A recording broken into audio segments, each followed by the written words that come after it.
Hi, I'm Nate with Water Heaters Only, and welcome to another edition of It's Good to Know.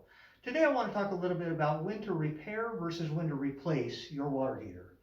Now, we need to know a little bit about the backstory of the water heater, how old it is, what condition it's in, and what the current problem with the water heater is.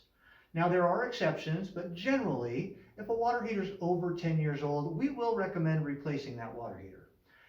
Modern water heaters last about 10 years, plus or minus a year or two, depending on the usage and the quality of the water. So if we come across a water heater that's over 10 years old, we will recommend you replace that as opposed to throwing more money at a tank that may not last much longer.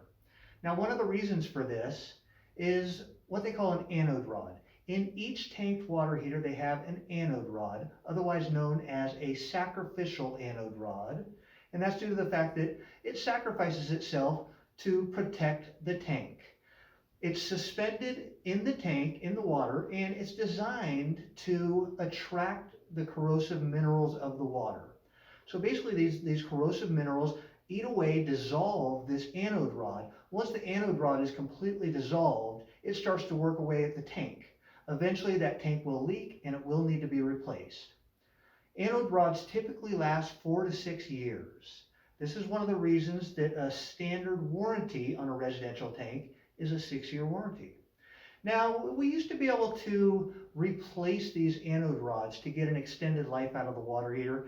It's a little bit more difficult now. The anode rods are factory sealed into place, and it's very difficult, if not impossible, to break that factory seal. So I've got a couple scenarios to run by you. The first scenario is the water heater is leaking. Well, there's water all over the floor of the garage, and the obvious culprit is the water heater.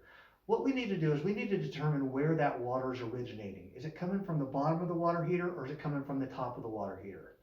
If we see water below the water heater and there's no evidence of water dripping from the ceiling, running down any of the pipes above the water heater, we can safely assume that the water heater itself is leaking. Well, at that point, the tank has been compromised and it will need to be replaced. Now, if we do determine that it's leaking from somewhere above the water heater, that could be a peripheral, it could be a plumbing leak, and this is most likely a repairable situation. Plumbing systems are pressurized. So even a minor leak, you never know how long it's going to take to go from a drip, drip, drip to a gushing problem. And since they're pressurized system, even a pinhole will spray and possibly cause damage. So scenario 2, the water heater is not producing hot water at all. This could be a number of things. It tells us first off that one or more of the internal components of the water heater is either failing or is about to fail.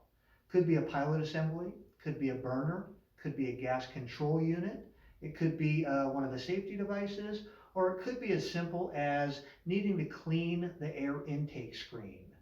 Now, there are certain situations where we will recommend replacing a water heater, even if the tank is not over 10 years old. It's not very often. It's usually due to a defect in manufacturer's parts or a recall of the tank itself.